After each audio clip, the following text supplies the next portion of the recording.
नमस्कार मित्रांनो, माझं नाव सोहम. मित्रांनो, आजपर्यंत प्रत्येक व्हिडिओमध्ये मी खूप जाणीवपूर्वक बोलायचा प्रयत्न केला, बोलताना भान ठेवायचा प्रयत्न केला. मात्र आज कुठलेही मुद्दे लिहिलेले नाहीत. जे माझ्या मनात आहे ना ते थेट तुमच्यापर्यंत पोहोचवायचा प्रयत्न आहे. त्यामुळे आज मला जरा प्लीज सांभाळून घ्या.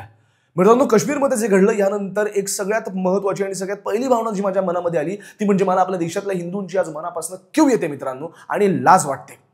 तुम्ही विचार करा की 4 अतिरेकी येतात, नाव विचारतात, ओळख पटवून घेण्यासाठी तुमची पॅन काढतात, तुमचा खतना झालाय का नाही हे बघतात आणि मग तुमच्या डोक्यात गोळी मारून तुम्हाला ठार मारतात. मित्रांनो, आज या देशामध्ये हिंदू म्हणून आपण कितपत सुरक्षित आहोत हा प्रश्न प्रत्येकाच्या मनामध्ये उपस्थित होतो. मग ते बंगाल असो, काश्मीर असो किंवा आपल्या महाराष्ट्रात असो. मला लाज वाटते मित्रांनो. वर्षानुवर्ष आपण आपसामध्ये लढत आलो, वर्षानुवर्ष आपण आपसामध्ये वाद घालत होतो. ही घटना, ही डोळे उघडणारी घटना आहे. कारण जेव्हा ठार मारल्या गेलो तेव्हा आपण आपल्या जातीमुळे, भाषेमुळे आणि प्रांतामुळे नाही गेलो.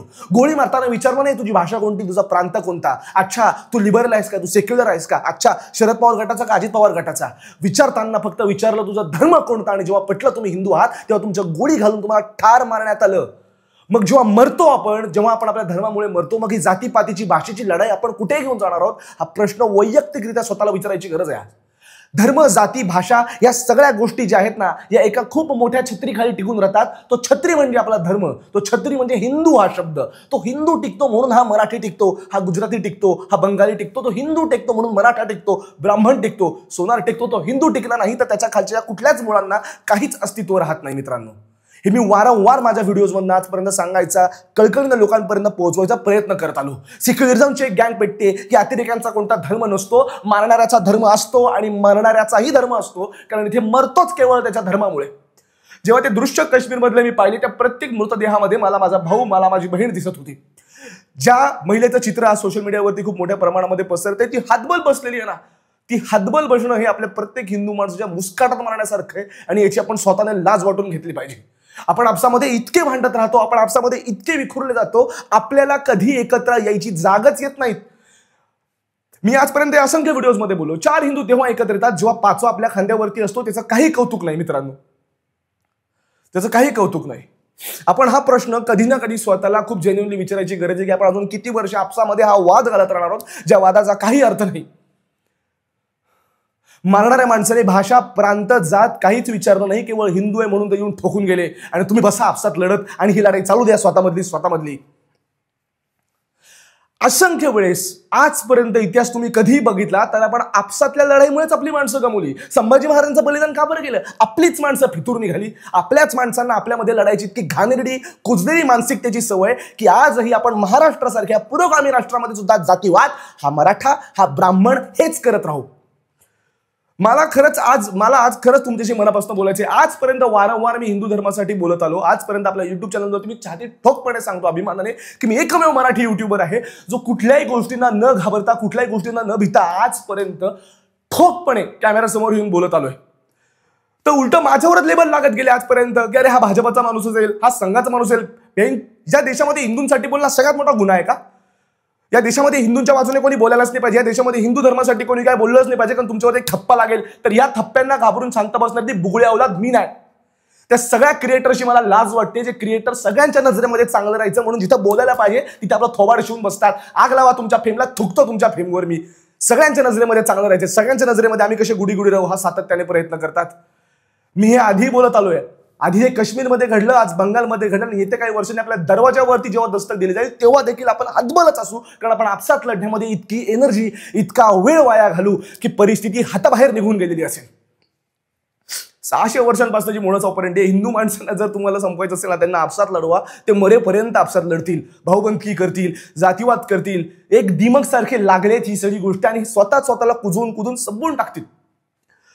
तुम्ही ते दृश्य बघून तुम्हाला कधी असं वाटलं नाही की त्या मेलेल्या प्रत्येक माणसामध्ये तुम्हाला तुमच्या परिवारातला कोणता तरी माणूस दिसू शकतो? तुम्ही हा विचार करा, तुम्ही तुमच्या परिवाराला घेऊन कुठे फिरायला गेले आहात, तुमचे आई वडील ज्यांनी तुमच्यासाठी खूप मोठ्या प्रमाणामध्ये आयुष्यभर कष्ट घेतले त्यांना तुम्ही कुठेतरी फिरायला घेऊन गेले. तिथे अचानक काही अतिरेकी येतात, तुमच्या वडिलांच्या डोक्यासमोर बंदूक लावतात, तर तुम्ही काहीच करू शकत नाही, तुम्ही हातबला. तुमच्या वडिलांचा केवळ धर्म हिंदू होता म्हणून भारत देशामध्ये जिथे मेजॉरिटी हिंदू लोक राहतात तिथे हिंदू असल्यामुळे त्यांच्या डोक्यामध्ये गोळी मारण्यात येते, आणि तुम्ही ते दृश्य बघता आणि तुम्ही काहीच नाही करू शकत. त्या मेलेल्या प्रत्येक माणसामध्ये मला माझा भाऊ, मला माझे वडील, मला माझी घरातली माणसं दिसतात, आणि म्हणून ही तळतळे. मला आज मनापासून तुम्हाला सांगायचे, हे हिंदू धर्माबद्दलचे व्हिडिओ करून कॉन्ट्रोवर्सीचा पार्ट होऊन माझा याच्यात शून्य फायदा आहे. पण हे सगळ्यांसाठी करायचा हा धडपड आणि हा प्रयत्न आहे मित्रांनो, याच्यामध्ये माझा वैयक्तिक काही फायदा नाही. लोक मला वाटेल त्या शब्दामध्ये बोलतात, लोक मला कुठल्याही पक्षाचा दलाल समजतात, तरी पण मी हे सातत्याने करत आलो, कारण ही तळतळ तुमच्यापर्यंत पोहोचावी. हा आवाज कोणीतरी तर बोललं पाहिजे, कोणीतरी तर बोललं पाहिजे. आम्हाला हौस आहे, आमच्यावरती मीम्स बनतात, आम्हाला लोक काही पण बोलतात. या देशामध्ये हिंदूंसाठी बोलणं हा सगळ्यात मोठा गुन्हा झालाय, तरी पण मी बोलतो, सातत्याने बोलायचा प्रयत्न करतो, कारण कधी ना कधी तुमच्यापर्यंत ती तळतळ, ती भावना, ती यातनाही पोहोचावी. उद्या तुमच्या घरात आलं, जर तुमचं घर तुम्ही पेटवलं, तुम्ही जाल कुठे हा प्रश्न बंगालमधल्या प्रत्येक हिंदूला पडतो. मी नाही ते सेक्युलरिझमवाला, मी त्यांच्यातलं नाहीये, मी इकडचाच आहे. माझं रोखठोक मत आहे. ज्या देशामध्ये जी मेजॉरिटी त्याच्या वतीनेच देश चालणार, याच्यामध्ये इफ अँड बट असू शकत नाही. तुमच्या माझ्या प्रत्येकाच्या घरातल्या कुठल्या ना कुठल्या माणसाने या मातीसाठी, या जमिनीसाठी कधी ना कधी इतिहासाच्या काळात बलिदान दिलेलं आहे. छत्रपती शिवाजी महाराजांनी हिंदवी स्वराज्याची स्थापना कशासाठी केली? कारण आज आपण आपसामध्ये जातीवादासाठी भांडू. भिकारचोट विचारसरणी ही आपल्याला गिळून टाकेल एक दिवशी, आपण काही करू शकणार नाही. आपण फक्त आपला गांडूपणा सिद्ध करू, याच्यात दुसऱ्याच्यात काही सिद्ध होणार नाही मित्रांनो. 28 जून 2022ला कन्हैयालाल यांचा घुसून, त्यांच्या टेलर शॉपमध्ये घुसून गळा चिरण्यात आला. त्याच्यावरती पण आपण व्हिडिओ बनवलेला. त्या घटनेला आज 3 वर्ष झाली आहेत. Indian judiciary system, fabulous system, अजून पण सिद्ध करू शकलेले नाही का ते जे गुन्हेगार आहेत ते गुन्हेगार आहेत का? त्यांनी ऑन कॅमेरा हे सांगितलं, रॅडिकल इस्लामिस्टनी ऑन कॅमेरा हे सांगितलं की याला आम्ही मारतोय कारण हा हिंदू धर्माच्या बाजूने बोलतो म्हणून. काही आपली ज्युडिशियरी सिस्टम करू शकले नाही. Indian judiciary cannot dictate executive things. This is it. त्यांनी सांगितलं काश्मीरमध्ये इलेक्शन लढा, हा सगळा हाल झाला. मरणारी माणसं तुमच्या आणि माझ्यासारखी सामान्य निष्पाप माणसं होती. हरामखोरांनी मारताना विचार नाही केला, आपण इतके बिंडोक आणि आपण इतके गांडू आहोत की आपण आयुष्यभर मरेपर्यंत आपसात लढू, पण डोळे उघडून बघायचा गांडीत दम नाही आपल्या, कारण आपली फाटेल जर आपण ते दृश्य बघितलं तर. आज जे ते मेलेत, हे काश्मीरमध्ये मेलेत म्हणून महाराष्ट्रातले काही माणसं सोशल मीडियावरती आपलं ज्ञान आणि अक्कल पाजळत होती का? ते तर काश्मीरमध्ये घडलं, महाराष्ट्रात असलं होत नाही. उद्या तुमच्या दारात होईल आणि तुम्ही काही घंटा करू शकणार नाही. आपण इतके थंड रक्त झालेलो आहोत की आपण पेटूच शकत नाही. आपण ठार मरू, पण आपण पेटूच शकत नाही. पालघर साधूंची लिंचिंग झाली, एकाही हिंदूला घंटा नाही पडली की त्या घटनेचं पुढं काय झालं, त्याचं काय झालं, ओढच नाही, काही जाणीवच नाही आणि काही कुठं जोडलीच नाही. जातीसाठी आपण सगळेजण रस्त्यावरती, पण हिंदू म्हणून जेव्हा याची वेळ येते तेव्हा आपण आपल्या बोचात बोटा घालून घरी बसतो. ही वास्तविक गोष्ट आहे मित्रांनो. आपण कधी ना कधी या गोष्टीच्या पलीकडे, कधी ना कधी हे सगळं बाजूला ठेवून वास्तविक गोष्टीला जशी रियालिटी आहे तसंच बघायचा प्रयत्न केला पाहिजे. ऑल आयज ऑन रफासाठी सगळ्यांचे बोट सोशल मीडियावरती चालत होती.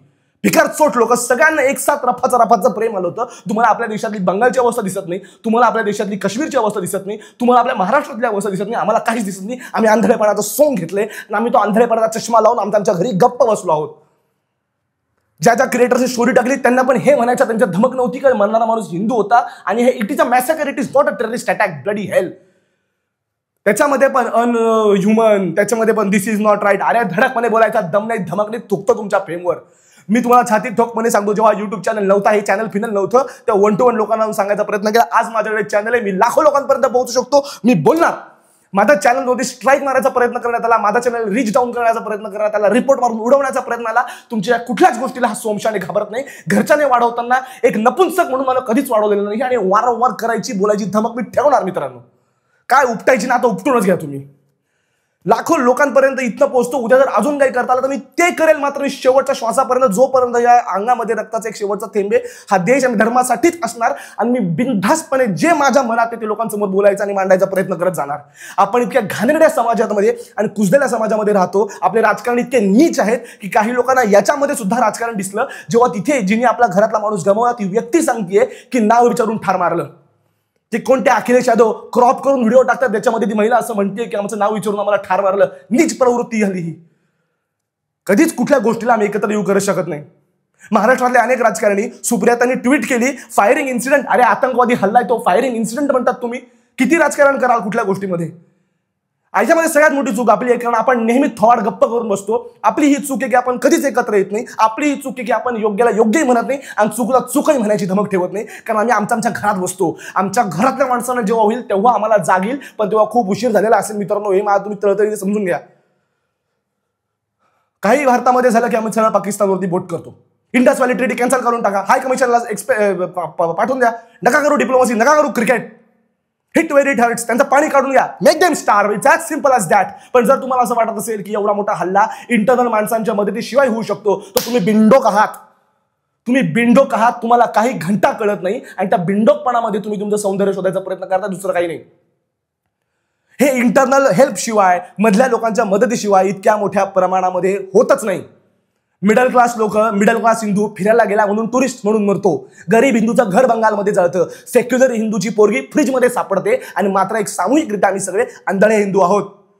सोशल मीडियावरती कोणी हिंदूंबद्दल बोलले, अरे हा ह्याच पक्षाच्या, अरे सोडा ही नपुंसक मानसिकता, डोळे उघडा, वास्तविकता जरा बघायला शिका. होतं तुमच्या दरवाजावर येईल बोंबा मारत फिरा आणि कोणी नसेल आजूबाजूला तुमच्या. तुम्ही नेहमी जातीमध्ये वाटलेले असाल आणि कधीच एकवटणार नाही तुम्ही. मला माझ्या वयाच्या मित्रांकडनं खरंच कळकळीची आणि मनापासूनही विनंती आहे मित्रांनो, तुम्ही वारंवार हे काश्मीरमधले अटॅक मधले व्हिडिओज बघा. वारंवार तिथले जे व्यक्ती रडत आहेत ना, त्या प्रत्येक अश्रूमध्ये तुम्हाला तुमचं अस्तित्व दिसेल. हतबल होते, हतबल. 100 कोटी लोकांचा आपण देश, $5 ट्रिलियन इकॉनॉमी आपण व्हायचं स्वप्न बघतो. त्याचा काही घंटा उपयोग नाही जर कोणी घरात घुसून आपल्याला गोळी मारत असेल.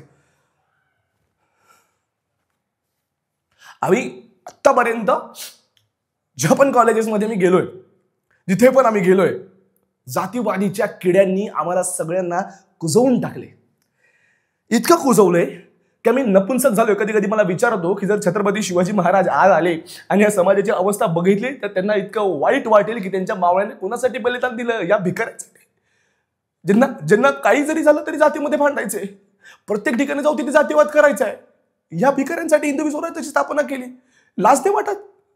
जयंतीला तुम्ही झेंडे घेऊन नसता, तुम्हाला कधी हा प्रश्न नाही पडत की आपली लायकी तरी आहे का त्यांची जयंती साजरी करायची, की आपण आज काय करतो? संभाजी महाराजांच्या बलिदानाची गोष्ट तेव्हाही आपण शिकलो नाही की आपल्याच माणसं आपल्याला घात करतात. आता तरी डोळे उघडा मित्रांनो, आता तरी डोळे उघडा. आता तरी समजून घ्या किती बळी देणार आहोत, किती लोक बघणार आहोत आपण अजून. पालघर साधूंचं पुढे काय झालं काही आयडिया नाही. बंगालमधले हिंदूंच्या घरातल्या महिलांचे रेप होतात, त्यांना त्यांचं गाव सोडून जावं लागतं आजही. तरी आपण आमचे डोळे उघडत नाही. आमचे डोळे उघडूच शकत नाही कारण मी आंधळपणाचं सोंग घेतलंय. ही भावना ना खूप मनापासून तुमच्यापर्यंत मला पोहोचवायची होती मित्रांनो. म्हणून आज ही सगळी तडफड आणि आज ही सगळी तळमळ. वारंवार हे आतापर्यंत इतिहासामध्ये 500-600 वर्षांपूर्वी होत आले. एक ठिणगी पुरेशी असते मित्रांनो. एक ठिणगी इतिहास बदलवते. बरं, एक ठिणगी 400-500 वर्षांपूर्वी छत्रपती शिवाजी महाराजांच्या स्वरूपामध्ये एक ठिणगी आली आणि इतिहास बदलला. तुमचा माझा अस्तित्व केवळ त्या एका व्यक्तीमुळे. महाराष्ट्रातल्या मातीमध्ये, इथल्या मातीमध्ये वीरता आहे. इथे जन्मच घेताना माणूस पराक्रमी घेतो, ही गोष्ट जरा समजून घ्या. त्यामुळे देशाला पण जर दिशा दाखवायचं काम असेल तर पुन्हा एकदा आपल्यालाच करणं आहे. एक ठिणगी 500 वर्षांपूर्वी पेटली, त्या ठिणगीने आपलं अस्तित्व टिकवलं. आता दुसरी ठिणगी आपल्याला आपल्यात पेटवायची गरज आहे. आपल्यापैकी प्रत्येकामध्ये ती जाणीव असली पाहिजे की आपण अजून किती वर्ष जातीपातीचं राजकारण, जातीपातीच्या भांडणांमध्ये स्वतःला कुजवून घेणार आहोत, कधीतरी एकवटणार आहोत की नाही. ज्याला बोलता येतंय त्यांनी बोला, ज्याला काही काम करता येतंय त्याने करा. ही एक सामूहिक गोष्ट आहे, याचं भान ठेवा, नाही तर आपण गिळल्या जाऊ आणि आपल्याला कळणार देखील नाही. ह्या सगळ्या मुद्द्यामधनं मला तळतळीने सांगायचं होतं तो हाच मुद्दा होता मित्रांनो, की हा जो जातीपातीचा मुद्दा आहे ना, आपण जोपर्यंत आपसामध्ये भांडत राहू तोपर्यंत याच्यातनं काही सिद्ध होणार नाही. आज जर या व्हिडिओमधली काही गोष्ट तुम्हाला खटकली असेल किंवा मी बोलताना जास्ती बोलून गेलो असेल तर जरा भान ठेवा, कारण मी खूप मनापासून आणि तळतळीने तुमच्यापर्यंत पोहोचवायचा प्रयत्न करतोय. मारणाऱ्याचा धर्म असतो नसतो ही वेगळी लढाई आहे, मात्र जो मरतो त्याचा नेहमी धर्म असतो. मला ही खात्री आहे, भारत सरकार यंत्रणा मग ती कोणाची का असेना, अशा केसेसमध्ये जेव्हा लोक एकत्र येतात, अशा केसेसमध्ये जेव्हा सरकार काम करते तेव्हा ती कठोरच निर्णय घेते आणि कठोर निर्णयाचं समर्थन करणं हे प्रत्येक भारतीय नागरिकाचं कर्तव्य आहे या क्षणी. जर उद्या भारतीय नागरिक एकत्र आले आणि ह्या गोष्टीसाठी सरकारला पाठिंबा दिला तर एक गोष्ट तुम्ही लक्षात ठेवा, आपल्याच हिताच्या गोष्टी होतात. इस्रायल सारख्या देशाकडून आपण काहीतरी शिकायची गरज आहे की जेव्हा राष्ट्रावरती विषय येतो तेव्हा अपोजिशन आणि गव्हर्नमेंट हे एक असतात. आमच्याकडे आम्ही देशावर हल्ले जरी झाले तरी त्यामध्ये राजकारण शोधणारे किडे मकोडे आहोत. आपल्यातल्याच ह्या किडे मकोड्यांना ओळखायची गरज आहे. त्यामुळे एक भाऊ म्हणून या व्हिडिओद्वारे तुम्हाला कळकळीची विनंती करतो की या जातीपातीच्या लढायांमध्ये लढणं बंद करा, जरा एकत्र या. हिंदू म्हणून आपली एकच आयडेंटिटी आहे. तो हिंदू टिकला तर या भाषा टिकतील, तो हिंदू टिकला तर माझ्या जाती टिकतील, तो हिंदू टिकला तर हे प्रांत टिकतील, तर माझे सगळे गोष्टी टिकतील. ते हिंदू टिकला नाही तर काही टिकू शकत नाही मित्रांनो.